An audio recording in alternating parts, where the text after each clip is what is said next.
Black and white પેંગ્વિન્સ આપણે સૌએ TV પર જોયા જ હશે અને જોવા કેટલા ગમે છે. બરફ અને ઠંડા પ્રદેશોમાં રહેતા પેંગ્વિન્સને સંરક્ષણ માટે જ્યારે બહાર લાવવામાં આવે ત્યારે શું તકેદારી રાખવી પડે? પેંગ્વિન્સની લાઇફસ્ટાઇલ કેવી હોય છે? આવી ઘણી બધી વાતોથી આપણે અજાણ રહીશું.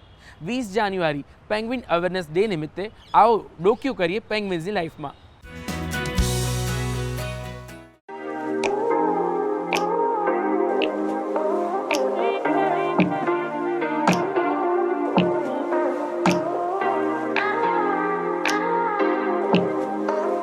આ મન લોભાવનાર પક્ષીની જાગૃતિ વધારવા માટે દર વર્ષે 20 જાન્યુઆરીએ ઉજવવામાં આવે છે પેંગ્વિન અવેરનેસ ડે. સાયન્સ સિટીની અંદર લગભગ દર મહિને 1 લાખ કરતાં પણ વધારે વિઝિટર્સ આવે છે, જેમાં મોટાભાગે બાળકોનો સમાવેશ થાય છે. તો ભારતમાં બીજે ક્યાંય નહીં પણ અહીંયા આગળ બાળકો પેંગ્વિન જોવાનો, એના વિશે શીખવાનો આનંદ લઈ શકે છે.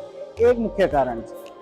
બીજી વસ્તુ એ છે કે પેંગ્વિન છે જે સાઉથ આફ્રિકન પેંગ્વિન આપણી પાસે છે, એ વિશ્વમાં એન્ડેન્જર્ડ એટલે કે ભયગ્રસ્ત છે. એમની જે સંખ્યા છે એ ઝડપથી ઘટી રહી છે. તો અહીંયા આગળ આપણે એને સાચવીને વૈશ્વિક સ્તરે એના સંરક્ષણમાં પણ આપણે ભાગીદારી નોંધાવી રહ્યા છીએ. એટલે આ બે મુખ્ય કારણ છે કે આપણે સાઉથ આફ્રિકન પેંગ્વિન્સને સાયન્સ સિટીની એક્વેટિક ગેલેરીમાં સ્થાન આપ્યું છે. સાયન્સ સિટીના કેરટેકર એક બાળકની જેમ જ અહીં પેંગ્વિનનો ઉછેર કરે છે અને હવે એવું થઈ ગયું છે કે સવાર પડતા જ પેંગ્વિન્સ પણ આતુરતાથી તેમની રાહ જોઈને બેઠા હોય છે. પેંગ્વિનને સવારે ફૂડ આપવામાં આવે છે. ફર્સ્ટ અમે એ લોકોને ફૂડ સાથે લઈ જઈએ, ખાવાનું સાથે લઈ ને એ લોકો સવારે એ લોકોને ખાવાનું આપીએ છીએ અને એ લોકોને ખાવાનું આપતા આપતા અમે થોડીક એમની સાથે મસ્તી કરીએ છીએ. જે લાઈક અમે અમે ક્યારેક છે ને એ લોકોને ફિશ, એ લોકો બહુ ભૂખા હોય છે ત્યારે એ લોકોને ફિશ ઓફર કરીએ છીએ ને એ લોકો જ્યારે ફિશ ખાવા આવીએ છીએ ત્યારે અમે ફિશ થોડીક પાછળ લઈ લઈએ છીએ. તો એ લોકો એના માટે થોડોક જમ્પ કરે છે, અમારા ઉપર જમ્પ કરે છે.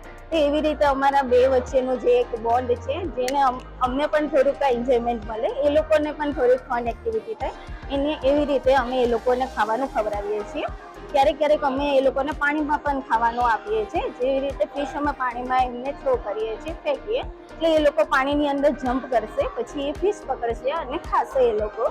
તો એ લોકોને આવી રીતે રોજની અલગ અલગ એક્ટિવિટી, અલગ અલગ ટાઈપનું અમે ફીડિંગ કરાવીએ છીએ.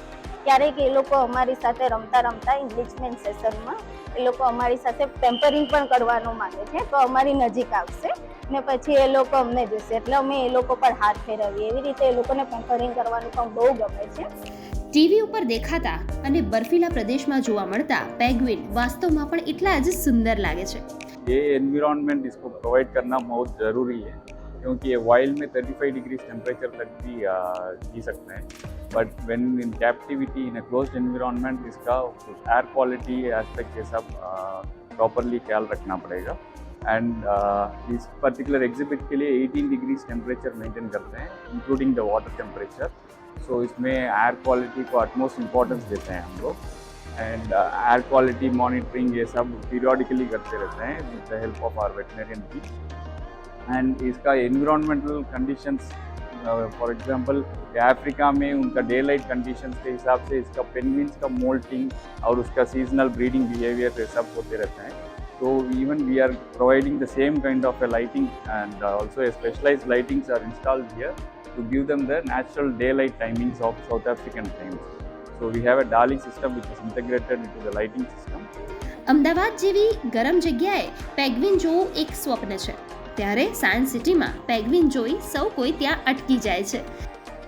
જ્યારે આપણે વિચાર કર્યો કે એક્વાટિક ગેલેરી બનાવીએ છીએ આખા ઇન્ડિયાની મોટામાં મોટી, ત્યારે એવો પ્રયત્ન હતો કે વર્લ્ડની જેટલી બી સ્પીસીસ હોય એ બધી જ ઓલમોસ્ટ અહીંયા સમાવી શકે.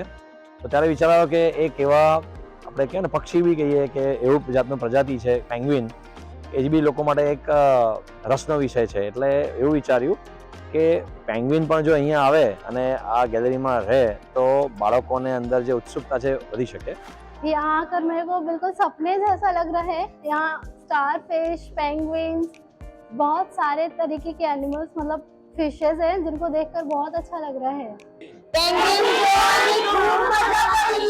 બાળકોને અમે બુક્સમાં, સાયન્સમાં ભણાવીએ તો છીએ જ, પણ અહીંયા એમને રિયલ પેંગ્વિન જોઈ અને બાળકો એટલા બધા ભાવ વિભોર થઈ ગયા કે તેઓ ખૂબ જ આશ્ચર્યચકિત અને આનંદમય રીતે એને જોવાનો અને એમની સાથે સમય પસાર કરવાનો આનંદ માણવા લાગ્યા. જળવાયુ પરિવર્તન, ખૂબ પ્રમાણમાં માછલીઓ પકડવી, ઝેરીલું પ્લાસ્ટિક, આક્રમક પ્રજાતિઓ, તેલ રિઝર્વ અને નિવાસસ્થાનનો વિનાશ તે મુખ્ય મુશ્કેલીઓ છે જે પેંગ્વિનની જાતિને નામશેષ કરી શકે છે. એટલે જ આ અવેરનેસ દિવસે દુનિયાભરમાં પેંગ્વિનના આવાસો અને તેના સંરક્ષણ પર ભાર આપવામાં આવે છે.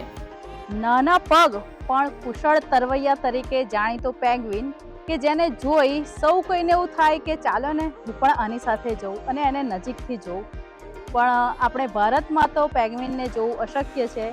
જો કે નસીબદાર છે કે અમદાવાદની સાયન્સ સિટીમાં પેંગ્વિનને આપણે જોઈ શકીએ છીએ, તેની સાથે જોડાયેલી રસપ્રદ વાતો પણ અહીં જાણી શકીએ છીએ. શ્વેતા યાદવ સાથે ખ્યાતિ બાજપાઈ જૈન, દૂરદર્શન, અમદાવાદ.